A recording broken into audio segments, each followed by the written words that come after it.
comes Lucky. Bring the action. Hello friend, आप सभी लोग कैसे? आई होप आप अच्छे होंगे। तो आप देख रहे हैं यार कि मैं किस जगह पे खड़ा हूँ और कितनी खूबसूरत जगह पे खड़ा हुआ हूँ। तो मैं आपको इस जगह के बारे में बता देना चाहूँगा कि जिस जगह पे मैं खड़ा हुआ हूँ वो फतेहपुर सीकरी है कि पहाड़ों पर 500 साल पुरानी मस्जिद है।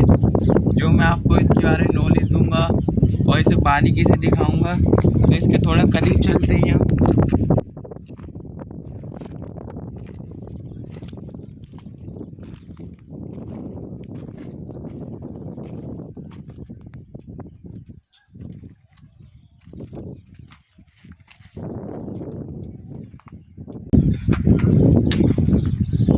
तो यार आप देख रहे हैं कि ये कितनी खूबसूरत जगह और यहाँ पर कितनी ठंडी हवा आ रही है। तो मैं आपको इसके बारे में बता देना चाहूँगा, एक्सप्लेन कराना चाहूँगा कि जो ये फतेहपुर सीकरी पहाड़ों पर जो 500 साल पुरानी मस्जिद है, इसे कोई नहीं देख पाता। कोई भी जो बाहर का टूरिस्ट आता है वो इस मस्जिद से रूबरू नहीं हो पाता है और देख नहीं पाता है। तो यार मैंने सोचा चलो यार एक वीडियो बनाई दो, और जो फतेहपुर सीकरी में जो टूरिस्ट आता है ना वो इन चीज़ों को देख नहीं पाता है।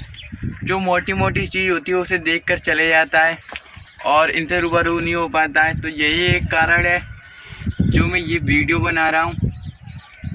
तो जैसे आप इधर देख रहे होंगे कि इसका कितना खूबसूरत डिज़ाइन था, और ये आप सोच भी सकते हैं कि ये जो अकबर के टाइम पर ये मस्जिद किस तरह की बनी हुई होगी और कितनी खूबसूरत बनी हुई होगी। तो पहले मैं ये बता देना चाहूँगा कि मैं आकिब सिद्दीकी, जो मैं फतेहपुर सीकरी में ही रहता हूँ, और जो मेरे पिताजी जो हैं वो लाइसेंस गाइड हैं और मेरे अंकल भी लाइसेंस गाइड हैं। तो यार जो मेरे पिताजी जो हैं वो उन्होंने कहा कि बेटा यूट्यूब चैनल बनाई लो, तो मैंने आज ये बनाया यूट्यूब चैनल। तो गाइस पहले यूट्यूब मेरे जो चैनल है उसे सब्सक्राइब कर देना, और जो आप फतेहपुर सीकरी में और कुछ नया चीज़ देखना चाहें तो उसे बेल आइकन भी बजा देना, और लाइक करना ना भूलें, और कमेंट करके यार बताना क्या आपको फतेहपुर सीकरी में और क्या नया देखना है, और मैं आपको वो नया चीज़ दिखाऊंगा।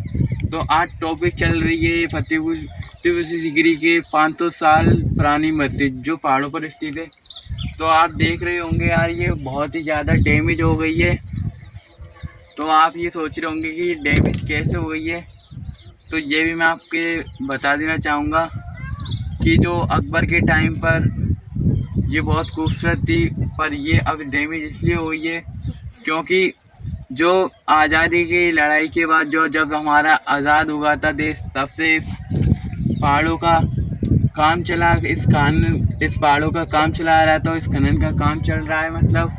और जो ज़्यादातर खनन का काम हुआ करता था वो डायनामाइट विस्फोट द्वारा किया जाता था, जिससे आप देख रहे होंगे जो उसका डायनामाइट विस्फोट का जो इतना हैवी हुआ करता था कि जो घर मकान हुआ करते थे फतेहपुर सीकरी वो भी हिल जाया करते थे। और यही कारण है कि ये उसी से डैमेज हुआ है। और कुछ कहा जाता है कि मेरे पिताजी कहते हैं कि सन 1987 में जो खनन का काम चल रहा था, तो जो कॉन्ट्रैक्टर जो होते हैं तो उन कॉन्ट्रैक्टर के पास ही इसका वो आया था, कॉन्ट्रैक्ट आया था। तो उनके जो भाई जो कहते हैं ना कि ये हिस्सा हमारा, तो वही मतलब उनका ये एरिया में ये मस्जिद आ रही थी।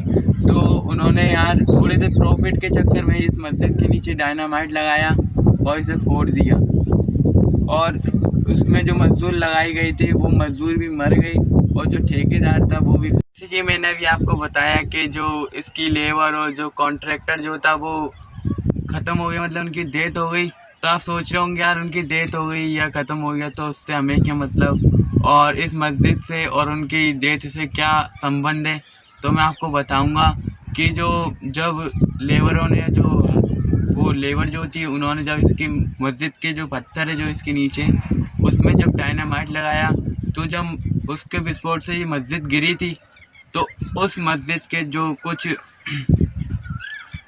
जो पत्थर जो होता है, जब इस मस्जिद का पत्थर टूटा तो उस पत्थर के नीचे आके जो लेबर हुई थी वो ख़त्म हो गई बिल्कुल करके।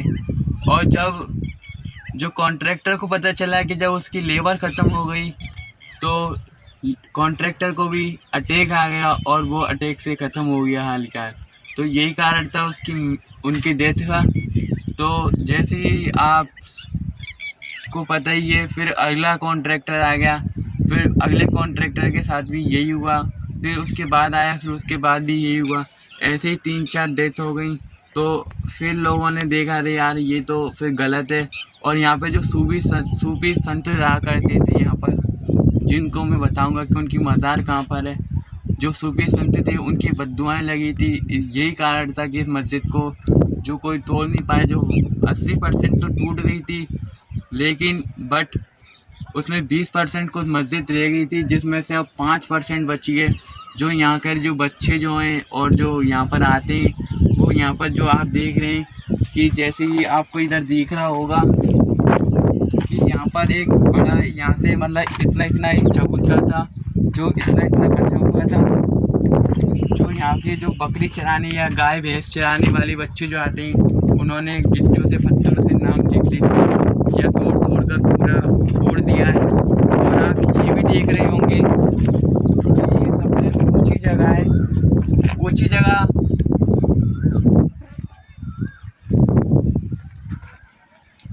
तो आपको इधर भी दिखा देना चाहूँगा, एक्सप्लेन कराना चाहूँगा कि आप देख रहे होंगे कि ये सबसे ऊंची जगह है। लखनवी खनन जो है, ये खनन में सबसे ऊंची जगह है। जो और आप इधर भी देख रहे होंगे ये कितना बड़ा पत्थर है, जो मैं नीचे से जाके बताऊँगा आपको।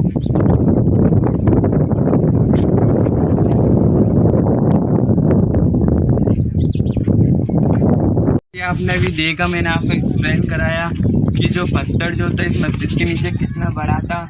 और से मैं आपको बारीकी से दिखाऊंगा, इसके नीचे जो जाएंगे हम तब मैं आपको इसके बारे में दिखा देना चाहूँगा। और मैं आपको यही बता देना चाहूँगा कि जो मस्जिद का काम बंद करवा दिया गया। और मैंने अभी आपको बताया कि ये मस्जिद सबसे ऊंची जगह पर है। ऊंची जगह पे होने का ये कारण है क्योंकि इस मस्जिद के जो एरिया जो था उसमें मतलब विस्फोट करना बंद कर दिया। और जो इधर देख ही रहे थे आप के पीछे कितना नीचे गड्ढे हो रहे हैं, मतलब बड़े बड़े, तो वहीं पे फोड़ा गया था इस खनन को, मतलब इसके मतलब एरिया में नहीं बंद कर दिया गया काम। और फिर सन 1992 में जब सुप्रीम कोर्ट को पता चला कि जो पुरानी बिल्डिंगें जो हैं, जैसे बुलंद दरवाज़ा, पंच महल, टोटल महल का फार्म हाउस, जोधाबाई महल जो हुआ करता था, वो डैमेज हो रही थी धीरे धीरे।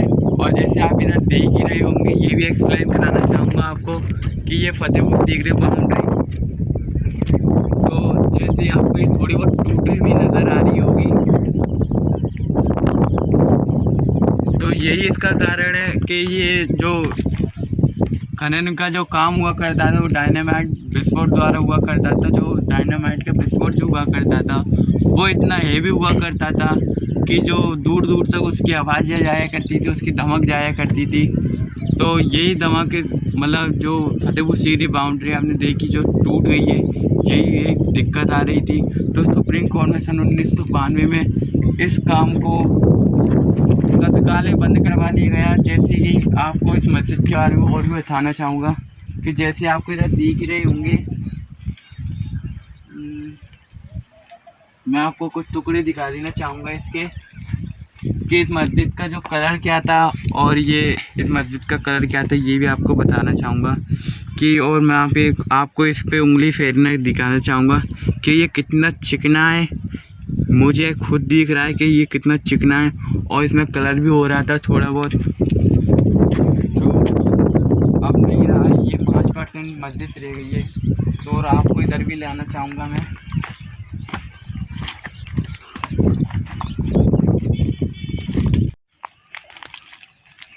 तो जैसे आप देख रहे होंगे क्या कि बाइक के पीछे ये क्या चीज़ है, जो अभी मस्जिद दिखाई थी, अब ये पीछे क्या है, तो मैं आपको इसके बारे में एक्सप्लेन कराना चाहूँगा। जो मस्जिद के जो इमाम हुआ करते हैं, मौलवी जो मौलाना कहा करते हैं, ये उनके रहने का जो कमरा था, ये रूम था उनका।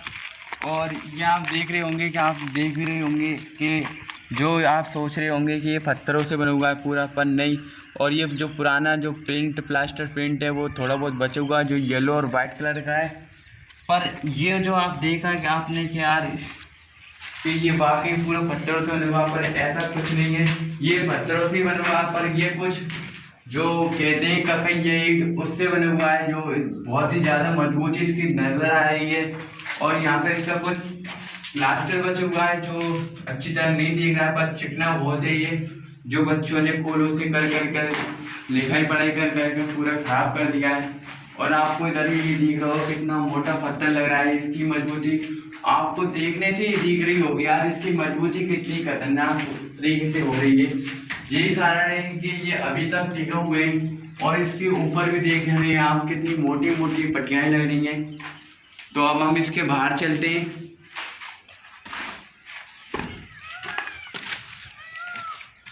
तो हम इसके बाहर आ चुके हैं हम अच्छी तरह। तो जो मैंने अपनी अभी थोड़ी देर पहले बताया, जो सूफी संत थे, जो उनकी जो बददुआ हुआ करती थी, मतलब शराब जो हुआ करता था, जो उन्हें लेबर को, जो कॉन्ट्रैक्टर को लगी थी, जो मैं आपको उनका मकबरा दिखा देना चाहूँगा कि उनका मकबरा भी बहुत ऊंचाई पे लगा हुआ है। ये उनका मकबरा है, ये जो बहुत ऊंचाई पर है। तो दोस्तों अब हम इसके नीचे चल रहे हैं, वो चीज़ दिखाएंगे हम जिसमें डायनामाइट लगाया गया था, वो पत्थर आपको दिखाना चाहेंगे। तो अब हम यहाँ पर आ चुके हैं, तो आप देख रहे हैं। और मैं आपको यहाँ पर इसलिए आया हूँ क्योंकि मैं आपको इस मस्जिद की जो नींव थी वो आपको दिखा सकूँ, और जो मैंने आपको ऊपर से जो पत्थर दिखाया था वो मैं आपको चट्टान दिखा सकता हूँ कि ये कितनी बड़ी हुई थी। जो थोड़ी बहुत फूट गई है, ये पहले बहुत बड़ी थी। और आपको इसकी नींव भी दिख रही होगी कि इस मस्जिद की नींव कैसी है, तो वो भी मैंने आपको अच्छी तरह दिखा दिया कि मस्जिद की नींव हुआ करती वो कैसे हुआ करती थी। तो अब मैं नीचे आऊँगा। और तो आज की टॉपिक हमारी गाइस यहीं पे ख़त्म होती है। तो यार आपको कैसी लगी वीडियो, तो आपको यार आप कमेंट कीजिए कि आपको और क्या देखना है, मैं आपको वही वीडियो में नया लाऊंगा। और मैं नया लाते ही रहूँगा वीडियो में, हर चीज़ नहीं लाऊंगा मैं। और मैं आपसे गुजारिश करूँगा कि आप मेरी वीडियो को सब्सक्राइब करें और बेल आइकन बजाएं, जिससे आपके पास नई वीडियो आ सके। और लाइक करना ना भूलें गाइस। तो मैं चलता हूँ अब अपने घर। Thank you very much.